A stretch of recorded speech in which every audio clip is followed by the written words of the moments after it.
Hello, everyone, and welcome to our Clean Energy Ministerial Site event on opportunities for unlocking decarbonizing investments at scale, applying lessons from corporate renewable energy procurement to support clean energy adoption beyond power. I'm Michelle Murphy-Rogers. I'm the Senior Director with the Clean Energy Advisory Practice at Allotrope Partners, and also the co-lead of the Clean Energy Investment Accelerator, or CEIA for short. The CEIA is a public-private partnership seeking to unlock clean energy investment for commercial, industrial, and other large energy users in key emerging markets. And we really do this through engaging utilities and governments on policy solutions, working with the private sector to develop bankable project pipelines and demonstrate innovative procurement models, and convening large groups of energy purchasers to demonstrate demand and replicate cost-effective approaches. We're supported by a range of public, private, and philanthropic donors, including the US State Department and P4G. And today I'm so pleased to be joined by four esteemed colleagues representing RE100, the World Wildlife Fund, the RenMex Initiative in Mexico, and the Clean Energy Investment Accelerator Program in Indonesia. And so before I introduce our panelists, I wanted to tell you a little bit about our session, which focuses on voluntary clean energy investments by commercial and industrial end users, often referred to as corporate procurement. Over the past several years, we've really seen corporate renewable energy markets advancing significantly, with corporate power purchase agreements reaching 20 gigawatts by 2019. And the bulk of this procurement has really taken place in North America and Europe, while supply chain energy demand, especially in manufacturing, is just beginning to be addressed in emerging economies in Asia, in Latin America, and elsewhere. More than 300 companies have set RE100 targets, representing an aggregated demand of more than 315 terawatt hours a year, and that's larger than Italy's total energy demand. More than 1,100 businesses, 45 of the world's largest investors, have committed to net zero emissions by 2050. And for these increasingly ambitious climate and clean energy targets to be achieved, particularly in emerging markets, an array of market, policy, technology solutions, financial solutions will all need to be scaled dramatically and urgently. And so this SEM 12 session really looks at how corporate renewable energy procurement approaches can be replicated to emerging markets through a greater range of contracting and technology choices, how enabling corporate procurement can drive investment and give emerging economies a true competitive edge, as well as how lessons from renewable electricity can be applied to other energy needs to enable greater decarbonization of the manufacturing sector, including through new opportunities that are just starting to emerge, like clean thermal for industrial heating needs. This session builds off the SEM Corporate Sourcing of Renewables campaign, and really extends the discussion to a broader array of technologies and business models that are all needed to support manufacturing decarbonization for energy uses beyond power. And now I'd love to introduce my distinguished colleagues here with me today. And so maybe first I can introduce Sam. Sam Kimmins is the head of RE100, which is led by the Climate Group in partnership with CDP. RE100 brings together more than 300 of the world's most influential companies committed to 100% renewable power. And RE100 works with businesses and governments to unlock renewable electricity across the globe. Second, I'd love to introduce Marty Spitzer. Marty is the Senior Director for Climate and Renewable Energy with the World Wildlife Fund in the United States.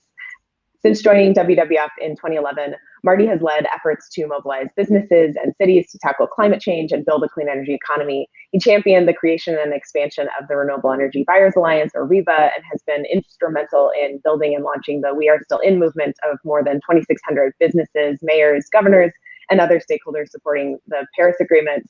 Also has co-led the development of the 3% Solution in the Power Forward series, which builds the business case for science-based greenhouse gas reduction targets and tracks corporate progress. Hello, Marty. And then next, I'd love to introduce Lilly Pescara. She's the Executive Director of the RenMex Initiative, serves as the Senior Corporate Relations Coordinator for WWF in Mexico. Lilly specializes in new models of collective action, especially in partnerships between the private sector and non-governmental organizations for the creation of sustainable production standards and certifications, as well as transitioning to a low-carbon economy.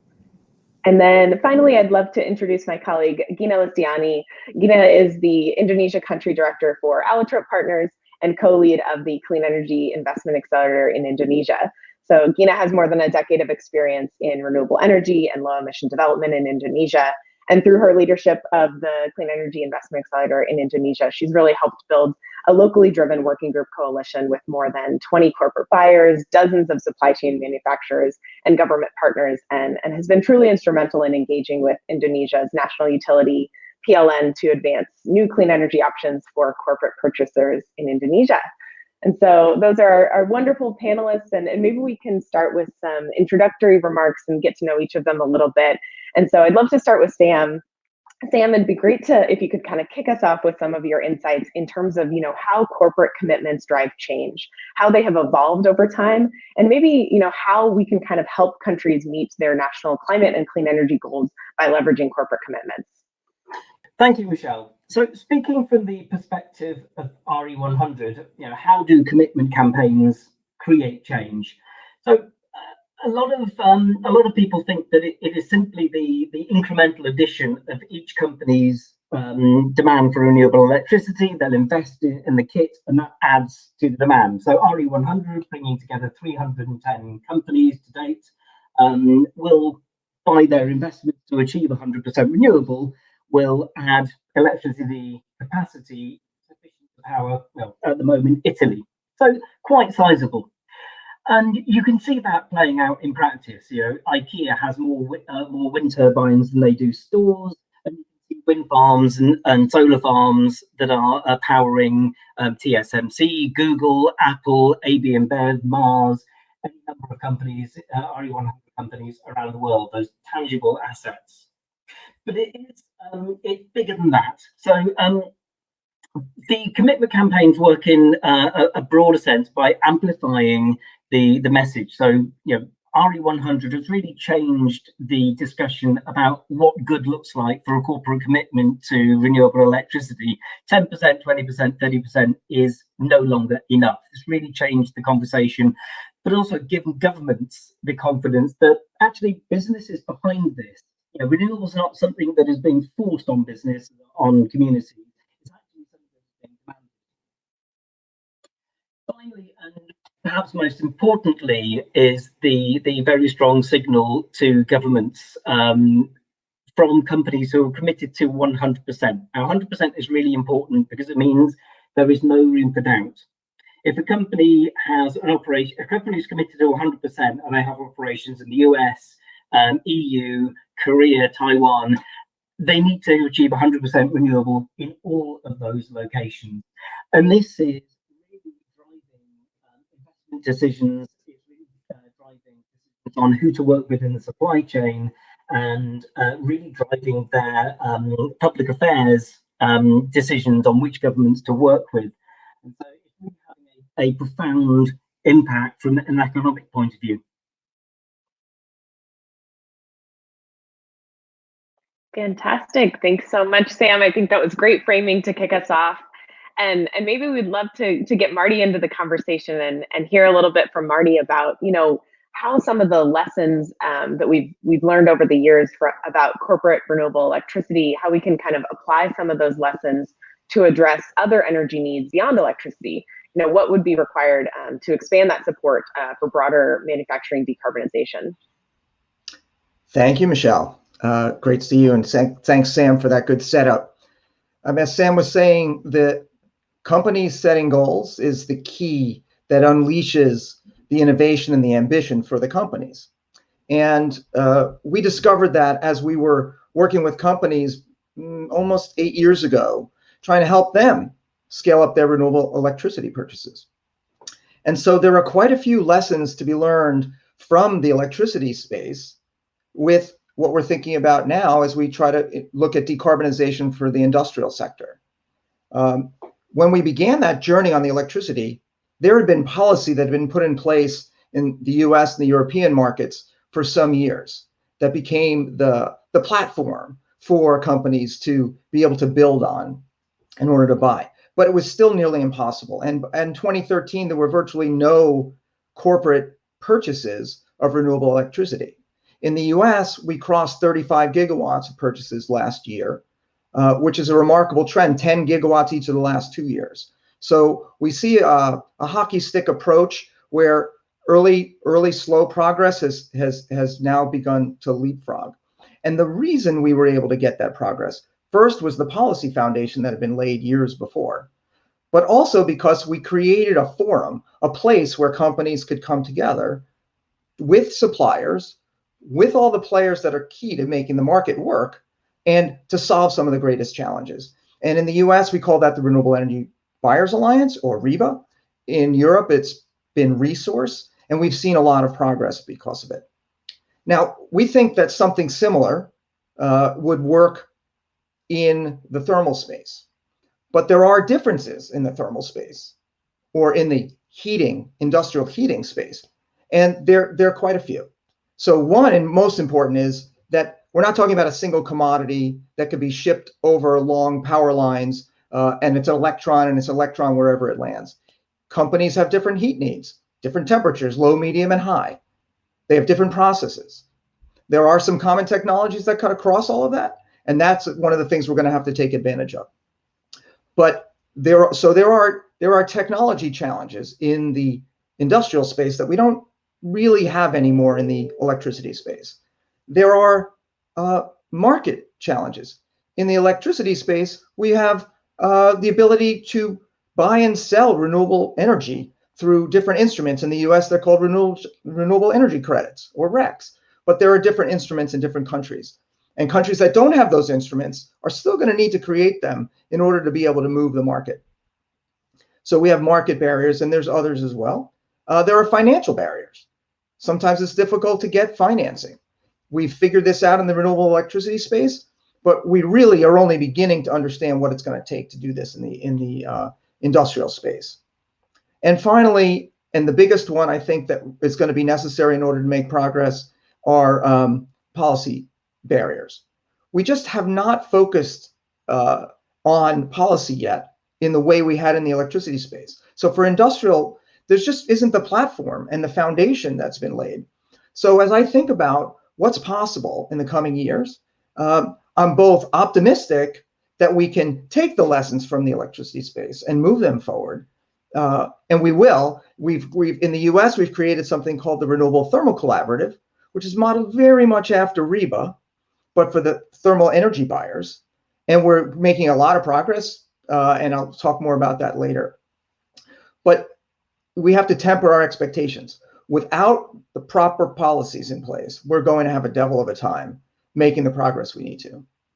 We recently, as part of the RTC, made a commitment that we think we need to reduce industrial emissions in the US 30% by 2030 to be on track for a 1.5 target. In order to get there, we have to increase renewable thermal energy sources by 150% during that time. We will not get there without proper policy, and so that's a really exciting opportunity, but it's also a challenge. So lots of opportunities to take what we've learned in electricity and bring that into the industrial decarbonization space, and we're optimistic and we're creating foundations to do that, but there's a lot to be done yet. Fantastic. Thanks so much, Marty. And I think those are such important insights, the kind of global perspective, those insights, particularly from the United States, and kind of thinking about thermal challenges and the policy challenges related to that. That's so important. And we're hearing some of the same things from a lot of the companies that we're engaging in emerging markets. And I think that's a great segue, kind of zooming down into specific insights from a specific country, and would love to get Lilly's insights, from the Mexico perspective. It'd be great. This is kind of a two-part question. I'd love to hear from you. So much progress has been made in Mexico over the past several years. It'd be great if you could speak about, some of the traction that you've gotten in Mexico in terms of partnering with the private sector and engaging supply chains. And then we're sort of at a turning point. It'd also be great to hear from you a little bit about kind of some of the forward-looking challenges and concerns, some of the recent policy changes in Mexico that we've all been reading about, and kind of the impacts that you think that could have on Mexico's competitiveness and corporate procurement options in Mexico going forward. Well, thanks, Michelle. Sure. Well, based on the experience of REBA that Marty was describing, in 2017, we launched a WWF Mexico RENMEX. And basically, it's like a sister initiative with the objective that pursues the objective of accelerating corporate procurement in Mexico. And when we began working with companies to hear about their experience in the newly created power market, we saw that the market was ripe for boosting corporate procurement.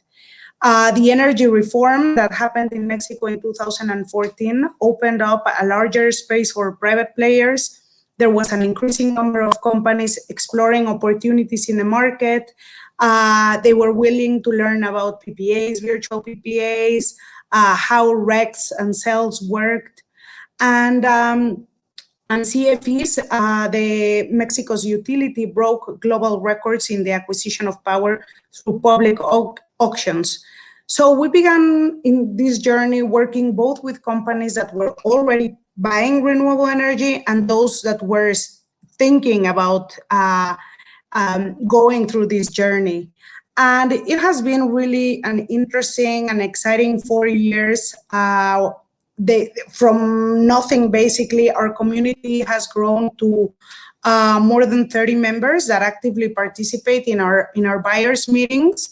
But we have 170 registered users on our platform, where we have a lot of tools and guides for companies that want to learn how to procure renewable energies. We have a huge community on LinkedIn. And basically 2/3 of the companies that participate within RENMEX have completed renewable energy deals in the last 3 years. And we calculate more or less that this is about 798 megawatts of renewable energy added to the Mexican grid in the past years. So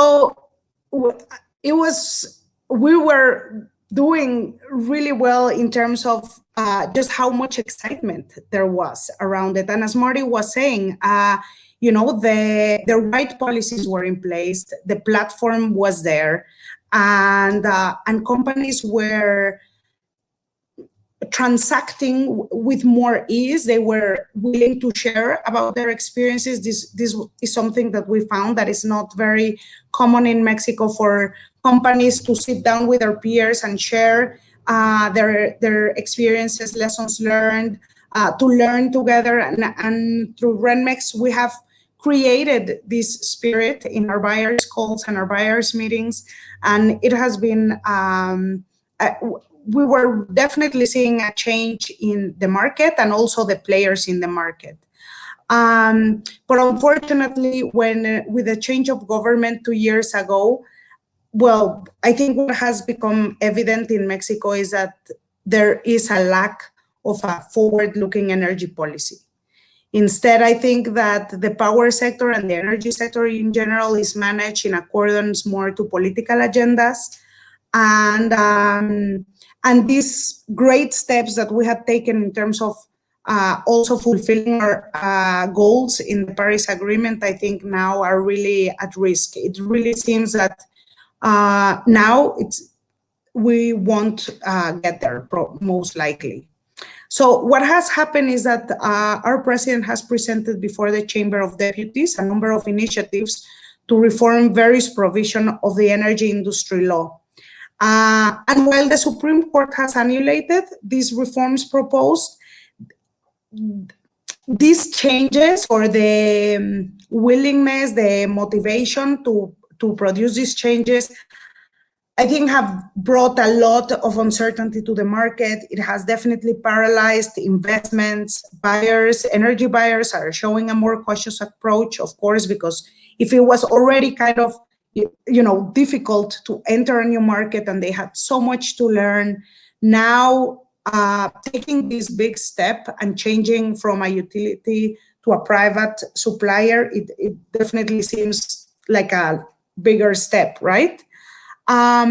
But regardless of this, what I want, I think, to say, and what we're seeing, and it keeps us hopeful, is that within the companies that are operating in the new market, within the new power law, the benefits, the economic benefits, are still there.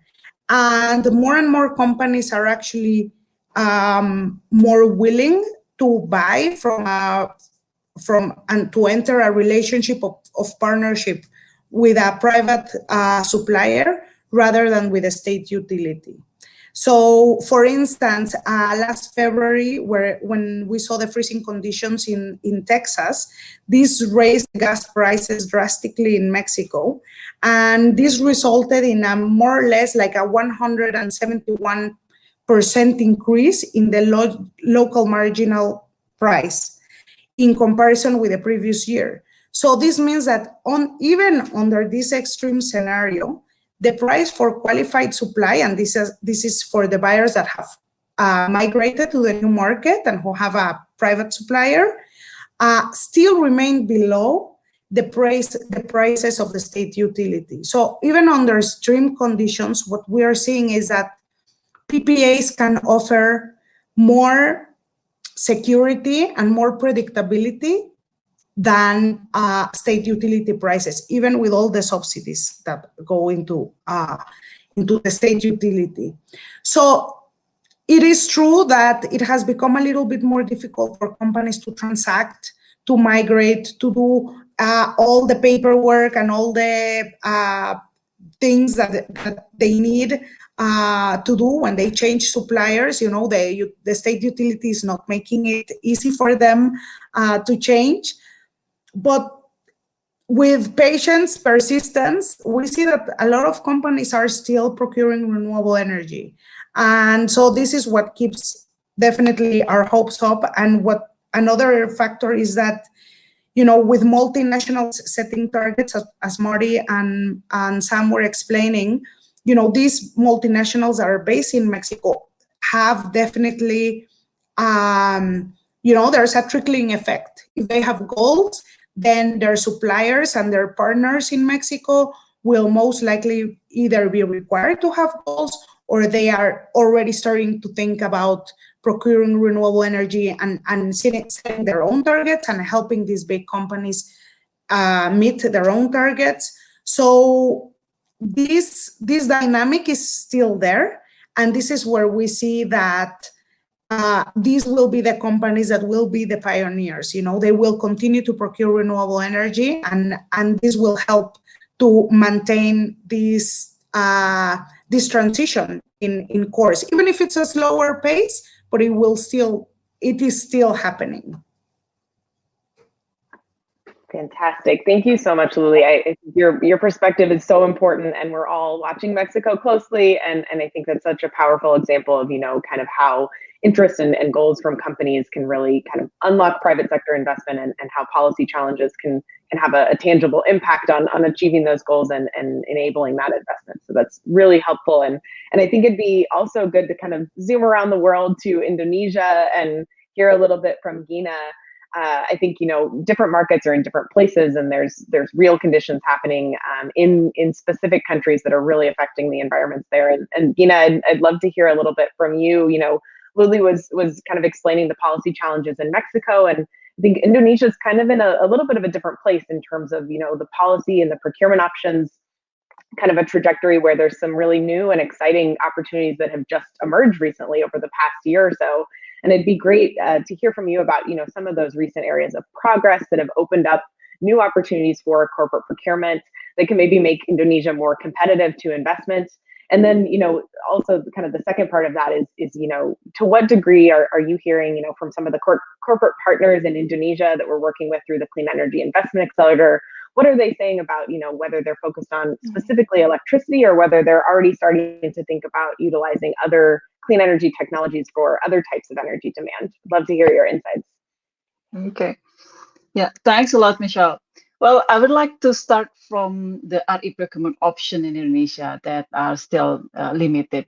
I remember when we started our activities back in 2018.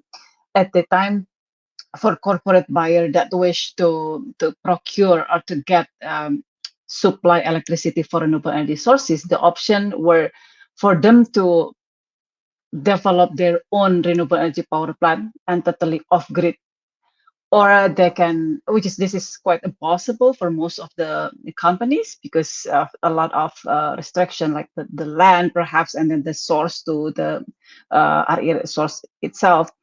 And then the second one was they could procure renewable energy service offered by national utility, PLN. However, this service doesn't meet international standard, which is very crucial for particularly multinational companies, because they have to meet certain criteria like CDP, for instance. So taking off from that situation, from that condition, CIA worked together with our coalition of corporate buyers, which is right now we have about 30 companies, multinational and also national companies, and also more than 70 supply chain partners. We amplify these challenges to the government, to PLN, the national utility, and to other RE stakeholders. We provided inputs and recommendation for them to to be able to create more supportive regulation for this industrial sector. And I think our activities resulted, I think it's achievement for us, because we contributed to the launch of ministerial regulation for rooftop solar PV for industrial sector. Because at the time we didn't have the regulation for solar PV rooftop. We did have PLN's director decision on solar rooftop. However, it was only specific for residential, so there's no regulation umbrella for corporate buyers, for industrial to install rooftop solar PV on their facilities. So certainly this changes. I mean, with the launch of new regulation for from the government for the solar PV, has created more demand from the corporate buyers to install solar PV in their facilities, and this certainly would help the government to meet their renewable energy target in Indonesia. We also collaborated with PLN. We developed a renewable energy certificate, and we formally launched to the market of this program last year in November 2020. So having the regulation for solar PV rooftop for industrial sector, and also having the renewable energy certificate market in Indonesia, certainly diversify the RE procurement options in Indonesia. And I think it also open more windows, more to advance other green programs for corporate procurement, such as green tariff and power wheeling, for instance. And I think the other important things is this open up, investment to come into Indonesia, because as as I understand, a few of corporate buyers already informed to CIA that in regards to expand or to invest their business in one country, the criteria of availability of renewable energy in the country is already there. So this is very crucial for Indonesia. And I think another effect is by having the renewable energy certificate, although right now doesn't contribute directly to the to the national program. However, with the pressure from the corporation to to generate RECs from newest RE power plant, I think it would gradually help meeting the country's renewable energy target. Yeah, I think that's for the progress. I think that the CIA, help the country to diversify more RE procurement option. And these companies, they're very focused on meeting RE goals, and they're actively seeking new innovative RE procurement. However, several of them also already starting to ask and look for our assistance on thermal load. This particularly comes from footwear and apparel companies, because some of their supplier tier 1 and tier 2 suppliers, they still need to internally manage their emission before moving toward electricity load that is provided by third-party industry, PLN as the national utility.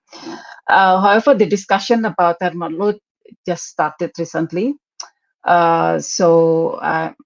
And I think the initial approach this company would like to have in the short term is they would like to start from shifting their boiler feedstock to renewable sources.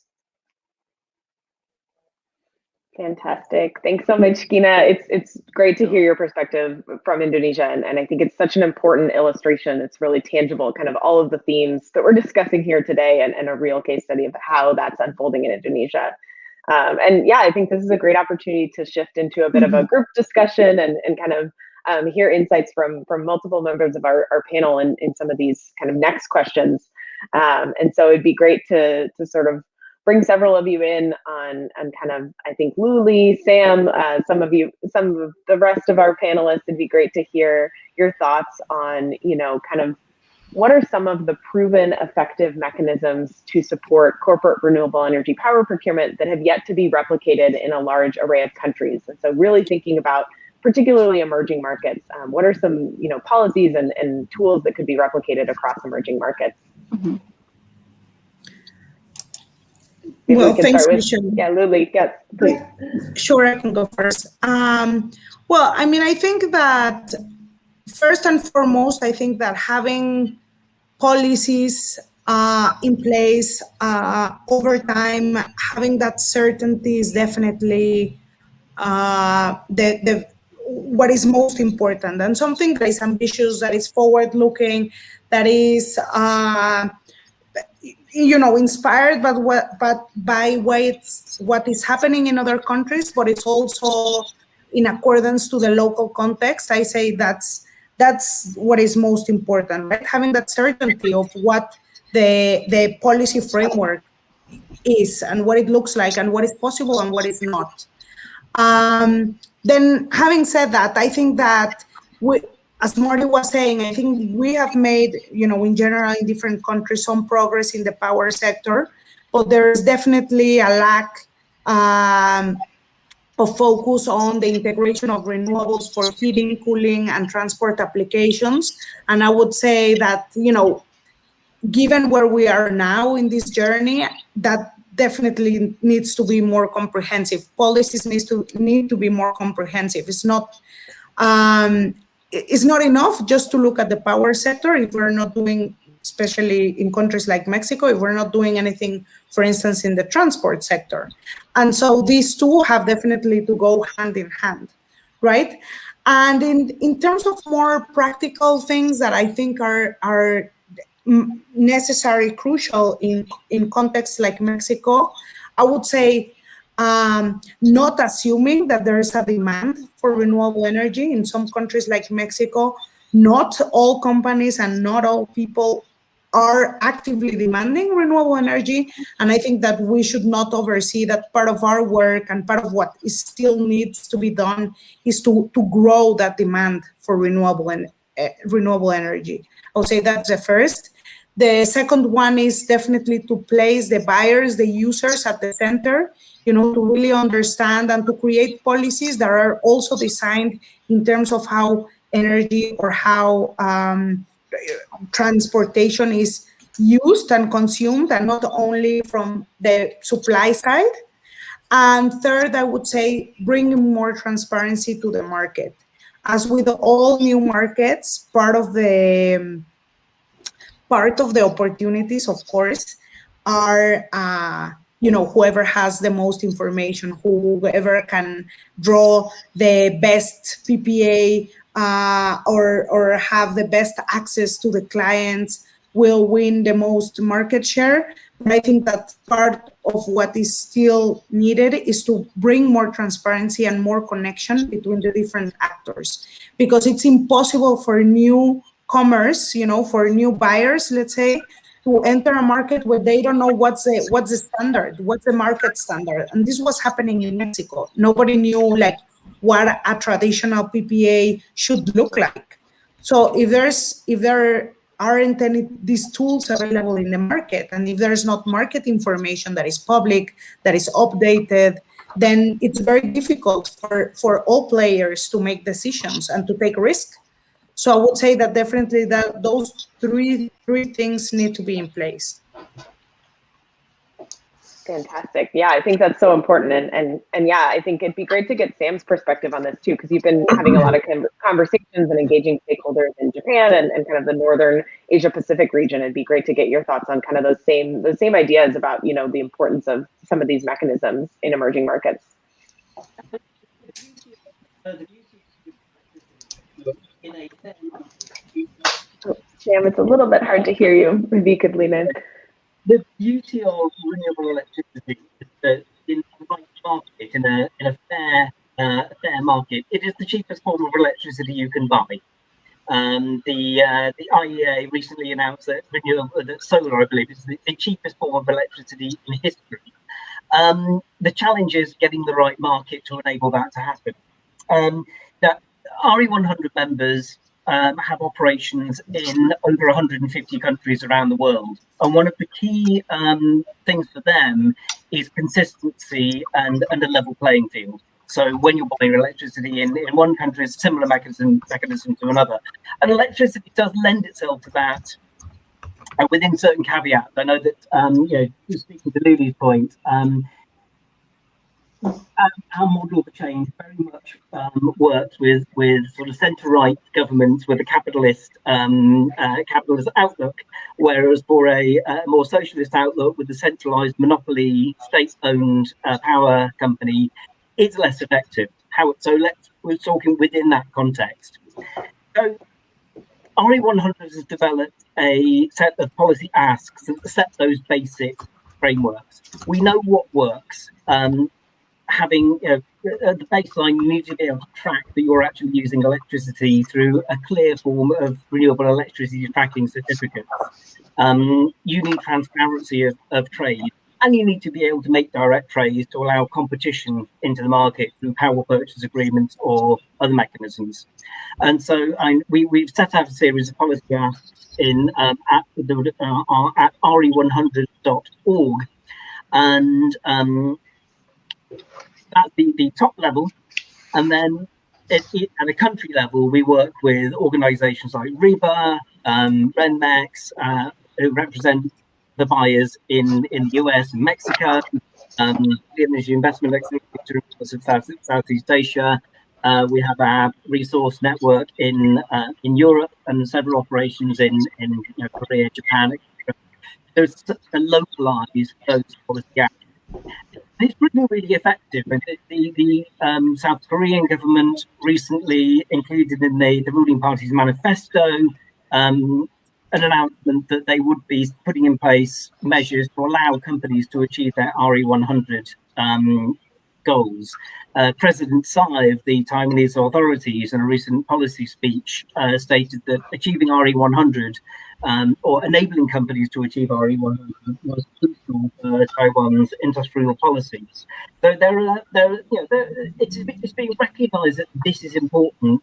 What governments want and what companies want is clarity on what simple measures can they put in place to now enable these markets to work. That's what we've been doing, working with our companies and with governments to identify those simple headline measures that can be put in place.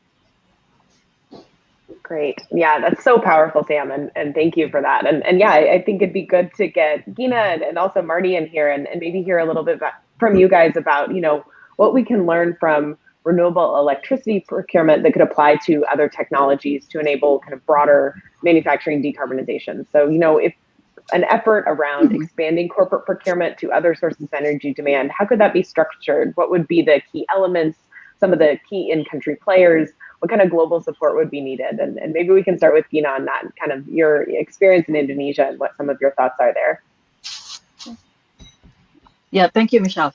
I think the challenge might be different. I mean, from the technology perspective, we learn from the corporate buyers on their effort to shift boiler feedstock to renewable source.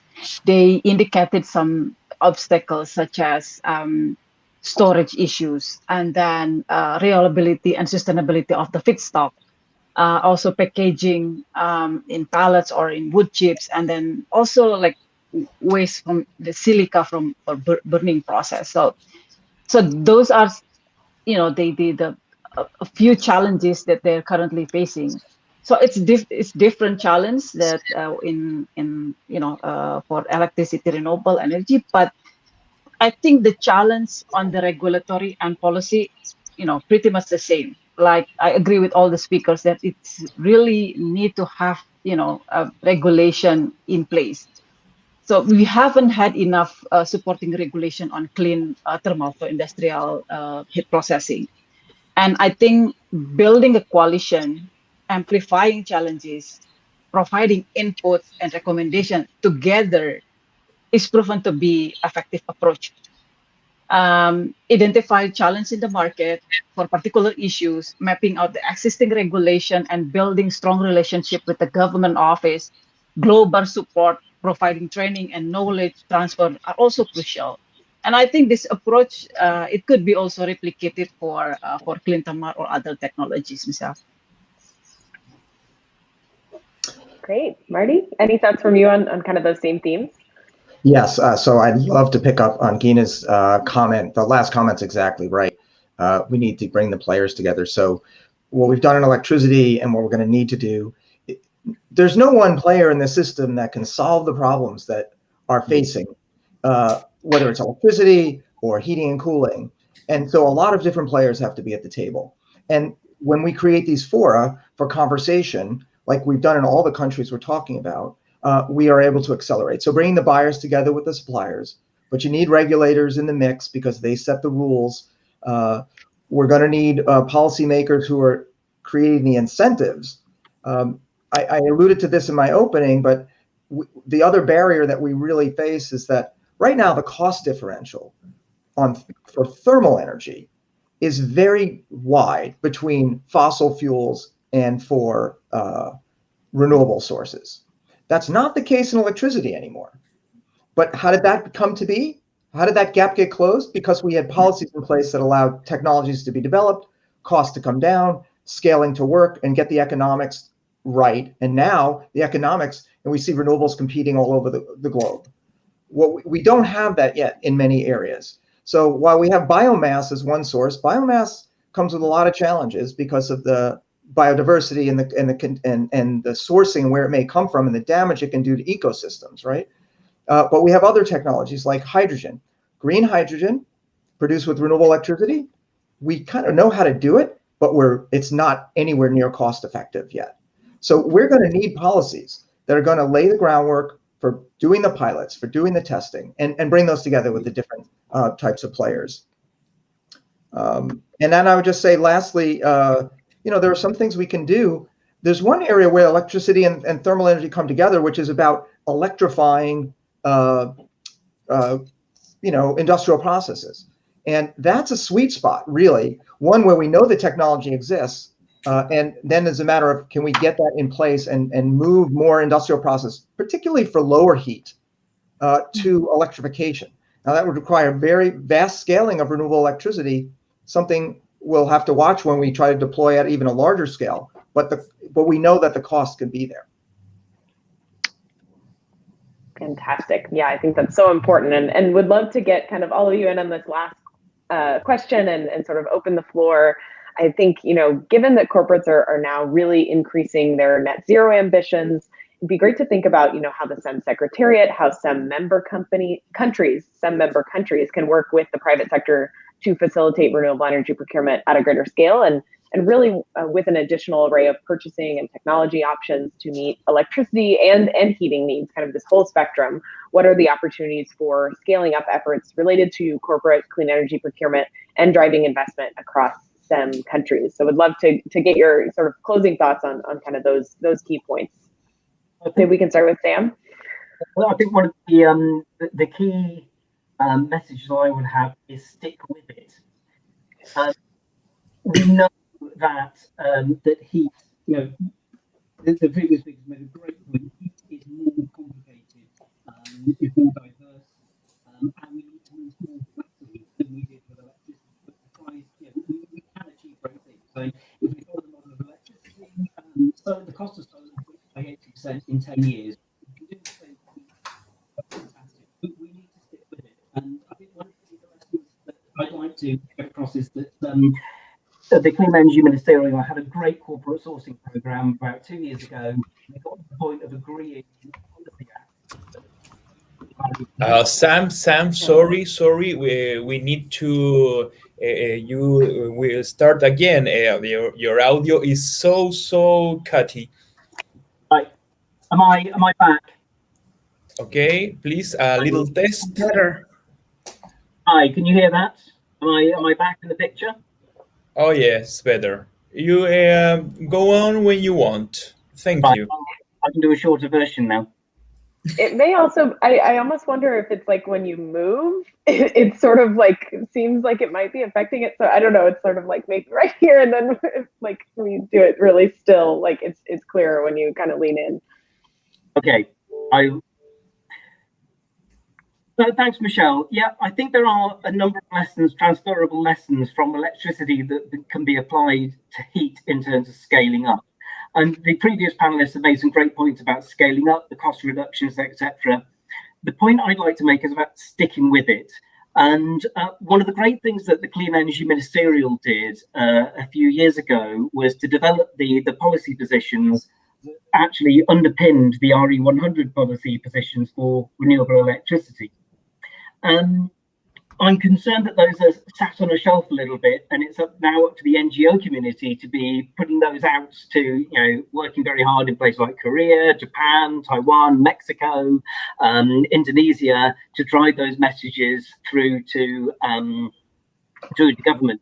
It would be fantastic for the a forum such as SEM to utilize its linkages between countries to actually amplify and build capacity among governments to understand the implications of those policy asks that were delivered 2 years ago, and actually start to accelerate deployment. Great, thanks, Sam. And Gina, any thoughts you want to add on kind of perspectives from Indonesia or engagement with initiatives like the Clean Energy Investment Accelerator? Sure, yeah, I think it's quite similar with what I just mentioned earlier. I think based on our experience engaging and collaborating with government and companies, provided capacity building, technical assistance, build tools such as, for instance, template for RFP, financial calculator for rooftop solar PV, and regional learning or cross-country learnings for technology or issue that are new for government and particularly for corporate buyers are effective. I think it's effective approach for scaling up effort on corporate clean energy, and see replication happening, investment coming in. So, and this could become the same opportunities to scale up efforts on other global RE procurement options, I think. And we also cannot exclude the important roles from global, I might say, because like for Indonesia, this is new for us, and we need global to involve, to share experience from more mature markets, introduce new technology, or even connecting Indonesia market with global investor, I think. Yeah. Mm-hmm. Yeah, no, that's really helpful, and also maybe Lilly can check in from the Mexico perspective if you have any kind of final thoughts you wanted to add there. Yeah, I would just like to echo Gina when she was saying the relevance of processes like the CEM in serving as North Star, but then the importance of these processes getting tractions at the local level, at the national, but even at the local level, because if there's no buy-in from the public in general, from companies within our countries, multinationals alone will not be able to drive the change. And processes like the CEM alone will not be able to do also all the work. So I think that the work that we have to do is basically to serve as that bridge between what's happening at the global level and how we implement it locally. Fantastic. Marty, final thoughts from you? Yeah, I love this topic because the SEM countries are really critical to helping to advance these causes. I guess I'd leave any of the policymakers in the SEM countries to understand that I guess you should start with understanding how significant this demand for electricity and renewable thermal energy is going to be, even if it's not necessarily apparent yet. Many of the companies we're all working with have really ambitious science-based targets that have required them, and in many instances have gone beyond that to set net zero goals. Any company that has set a net zero goal is going to be looking for renewable energy and decarbonized energy all over the world. for the multinationals. So those companies that have huge supply chains everywhere, they're going to be looking in every country. For those countries that are selling to other markets and may not necessarily be part of a supply chain, you have a similar challenge, which is you're selling into markets that are themselves trying to decarbonize. And so you have this feedback loop. And I'll leave you with one story. And I think this is probably happening in companies around the world now as we talk with them. Many of them are looking at the globe and saying, I'm going to expand. I'm going to build new facilities. And I'm looking at the map of the world and saying, where can I get renewable energy to power my operations? And I'm pretty sure, based on our experience, that some of them are saying, we're not going to build here anymore until we can figure this out. Because those are the same companies coming to us and saying, how do we get renewable energy in some of the most difficult markets around the world? So for all of the SEM countries, it's in all of our interests to be successful to break down those barriers and to drive that kind of scalable change. Fantastic. Thank you so much. I just want to really kind of wrap things up. Thank all of our panelists for this great conversation. Thank the SEM organizers, including the government of Chile, for allowing us the opportunity to offer this side event. And maybe I can just recap with kind of a few of the key messages that I heard here today. I think, really enabling voluntary corporate investments in clean energy not only helps companies meet their energy targets, but can really drive ambition and help governments achieve their NDCs and their other climate and energy goals. We've talked about, how so much work has been done to enable corporate renewable electricity purchases, but in many emerging markets, there are really limited options available. And there's the significant unmet clean energy demand that is really poised to be unlocked. And so I think as more companies are setting commitments, increasing their ambition, including their supply chains and starting to think about other types of energy demand, such as clean thermal for industrial heat processing, all of this requires that greater range of procurement options, technology solutions, business models, and policies. I think that was such a critical insight from several of our panelists. This policy and regulatory environment is so critically important. Lilly mentioned how it's so important for policies to be comprehensive, transparent, supportive. Countries that are leading the way in enabling these comprehensive policy frameworks really have a competitive advantage in attracting investment. And I think that stretches across economic incentives for companies and their supply chains to invest in a market, opportunities for local companies to export, and all of this really coming together in terms of private sector investment that can help countries meet their goals. I think Marty also said it well, no single entity can solve this alone. We need so many stakeholders at the table. And so it's really important for the private sector, the public sector, NGOs, technical institutes, all of us in the clean energy community to really come together to identify and implement solutions. And I think the SEM and even, new initiatives that are being launched within the SEM, the Industrial Decarbonization Initiative and others can provide really useful avenues for continuing this conversation. So just to wrap things up, thank you once again, everyone, on behalf of the Clean Energy Investment Accelerator team, our wonderful panelists.